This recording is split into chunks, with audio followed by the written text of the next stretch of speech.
یہ محمد مصطفیٰ صلی اللہ علیہ وسلم کا آخری خطبہ ہے، بلکہ دنیا میں انسانیت کی ہسٹری میں اگر کسی کو دیکھنا ہے چارٹر آف ہیومن رائٹس تو رسول اللہ صلی اللہ علیہ وسلم کے آخری خطبہ حجۃ الوداع کو پڑھ لے۔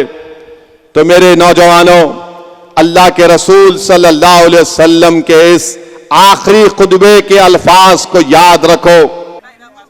آج سے 1400 سال پہلے 10 ذی الحجہ کے دن اللہ کے رسول محمد مصطفیٰ صلی اللہ علیہ وسلم نے اپنا حجۃ الوداع میں آخری خطبہ دیا۔ تو خطبے میں بہت سی چیزیں ہیں، مگر رسول اللہ صلی اللہ علیہ وسلم نے کیا خطبہ دیا اور کہا کہ سنو، میں تمہارے درمیان میں زیادہ دیر نہیں رہنے والا ہوں۔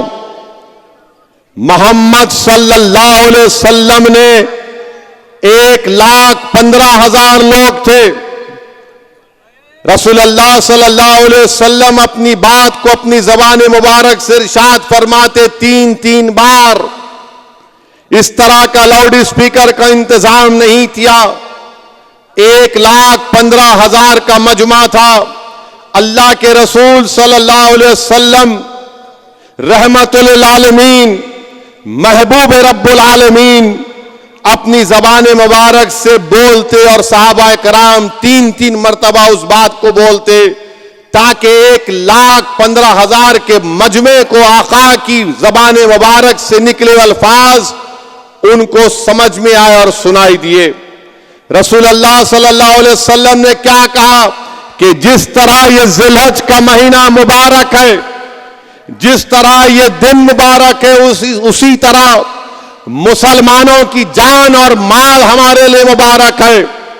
تم کسی کی جان اور مال نہیں چھین سکتے ان سے۔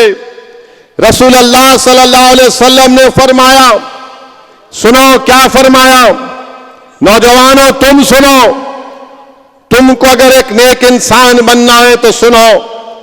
آقا نے فرمایا صلی اللہ علیہ وسلم نے کہ اللہ کی نظر میں نہ گورا بڑا ہے نہ کالا بڑا ہے۔ اللہ کی نظر میں نہ کوئی گورا بڑا ہے نہ کالا بڑا ہے۔ اللہ کی نظر میں سب سے قریب وہ ہے جس کے پاس تقوی ہے، جس کے دل میں اللہ کا خوف ہوگا، اللہ سے کوٹ کوٹ کر محبت ہوگی، اور رسول اللہ صلی اللہ علیہ وسلم کے لیے اس کا دل دھڑکتا ہوگا، وہ اللہ کو بہت پسند ہے۔ تو یاد رکھو، جو کالے کو سمجھتا ہے یہ کالا ہے اور میں گورا ہوں، تو رسول اللہ صلی اللہ علیہ وسلم نے فرمایا کہ نہ گورا بڑا ہے نہ کالا بڑا ہے، نہ عرب بڑا ہے نہ اجمی بڑا ہے، جس کے پاس تقوی ہے وہ اللہ کے قریب بہت بڑا ہے۔ پھر رسول اللہ صلی اللہ علیہ وسلم نے فرمایا کہ اپنی عورتوں پر ظلم مت کرو، اپنی عورتوں پر ظلم مت کرو، ان سے نرمی رکھو، ان سے نرمی رکھو۔ تو مسلمانوں، جب تم گھر میں جاؤ گے، اگر تمہارے گھر میں تمہاری بیوی ہے، تمہاری بہن ہے، تمہاری ماں ہے، تو تم ان سے نرمی کا رویہ اختیار کرو۔ جس کی بیوی ہے اس سے نرمی کا رویہ اختیار کرو، اس کو عزت دو، مقام دو، وہ تمہاری شریک حیات ہے۔ رسول اللہ صلی اللہ علیہ وسلم نے فرمایا کہ اپنی عورتوں سے نرمی کا رویہ رکھو، اور رسول اللہ صلی اللہ علیہ وسلم نے فرمایا کہ کسی کا قتل مت کرو، کسی کا قتل مت کرو ناجائز طور پر۔ مسلمان کسی کا قتل نہیں کرتا ناجائز طور پر۔ رسول اللہ صلی اللہ علیہ وسلم نے فرمایا اپنے غلاموں سے نرم رویہ اختیار کرو۔ میرے عزیز دوستوں اور بزرگوں، یہ محمد مصطفیٰ صلی اللہ علیہ وسلم کا آخری خطبہ ہے، بلکہ دنیا میں انسانیت کی ہسٹری میں اگر کسی کو دیکھنا ہے چارٹر آف ہیومن رائٹس تو رسول اللہ صلی اللہ علیہ وسلم کے آخری خطبہ حجۃ الوداع کو پڑھ لے۔ تو میرے نوجوانوں، اللہ کے رسول صلی اللہ علیہ وسلم کے اس آخری خطبے کے الفاظ کو یاد رکھو کہ کسی مسلمان کے مال کو یا کسی کے بھی مال کو یا کسی کے جان پر آپ کسی پر حملہ نہیں کر سکتے.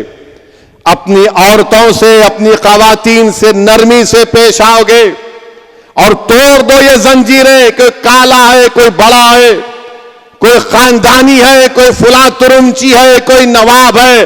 ارے کوئی اللہ کی نظر میں سب برابر ہے. کوئی کالے کو گورے کو کالے پر فوقیت نہیں ہے. تمہارا خاندان پاندان ہوگا مگر اللہ کی نظر میں کچھ نہیں ہے اس کی حیثیت.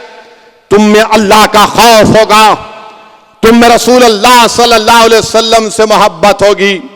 اور رسول اللہ صلی اللہ علیہ وسلم نے اپنے آخری خطبے میں فرمایا نماز پڑھو, روزہ رکھو, زکات دو. نوجوانوں روزہ نماز پڑھو. مسلمانوں کی پہچان کیسے ہوگی؟ مسجدوں کو آباد رکھنے سے ہوگی. نوجوانوں تم اگر چاہتے ہو کہ تمہارا دین مضبوط ہو, تم مضبوط ہو, تو اپنے سروں کو اپنی آنکھوں کو اللہ کے آگے سجدے میں جھکاؤ. روزے رکھو. جس کے پاس دولت ہے زکات نکالو. کمزوروں کی مدد کرو, غریبوں کی مدد کرو. اور رسول اللہ صلی اللہ علیہ وسلم نے فرمایا پڑوسیوں کا خیال رکھو. پڑوسیوں کا خیال رکھو. رسول اللہ صلی اللہ علیہ وسلم نے نہیں فرمایا کہ مسلمان پڑوسی کا خیال رکھو اور غیر مسلم کا خیال مت رکھو. رسول اللہ صلی اللہ علیہ وسلم نے آخری خطبے میں اتنا کہا نوجوانوں پڑوسی کا خیال رکھو, پڑوسی کا خیال رکھو. تو صحابہ کرام میں یہ ڈر پیدا ہو گیا کہ کہیں رسول اللہ صلی اللہ علیہ وسلم ان کو اور کوئی حقوق نہ دے دے. تو آپ کا پڑوسی ہندو رہے, دلت رہے, او بی سی رہے, مگر آپ کا پڑوسی ہے. اگر آپ کا پڑوسی مسلمان ہے یا کوئی بھی ہو, اس بات کا خیال رکھو کہ آپ کا پڑوسی بھوکا نہ رہے. آپ کا پڑوسی اس کی تکلیف آپ کی تکلیف ہونی چاہیے. اگر آپ رسول اللہ صلی اللہ علیہ وسلم سے ہم تمام ان کے امتی ہیں, ہم رسول اللہ صلی اللہ علیہ وسلم کے امتی ہیں, اور ہمارے لیے سب سے بڑا تر امتیاز کیا ہے کہ ہم محمد صلی اللہ علیہ وسلم کے غلاموں کے غلام ہیں. یہ ہمارے لیے سب سے بڑا تر امتیاز ہے. یہ ہمارے لیے امتیاز نہیں ہونا چاہیے کہ اس کے پاس دولت ہے تو بڑا ہے, یہ ایم پی ہے تو بڑا ہے, یہ پرائم منسٹر ہے تو بڑا ہے. ارے سب سے بڑا امتیاز یہ ہے کہ ہم کو اچھے انسان بننا ہے. تو میرے عزیز دوستوں اور بزرگوں, میرے غیور نوجوانوں, میری ان باتوں پر غور کرو. نیک بنو, اچھے بنو. کل مستقبل تمہارا ہوگا نوجوانوں, جو تم آج یہاں کھڑے ہو کر اس دیوانے کی بات سن رہے ہو. اگر تم نیک ہو جاؤ گے تو طاقتور لوگ تمہارے سامنے اپنا سر جھکا دیں گے. تم مسجدوں میں جا کر اپنے چہروں کو جھکاؤ گے سجدے میں, اپنے پیشانیوں کو زمین پر رگڑ کر اللہ سے بھیک مانگو گے کہ اللہ معاف کر دے.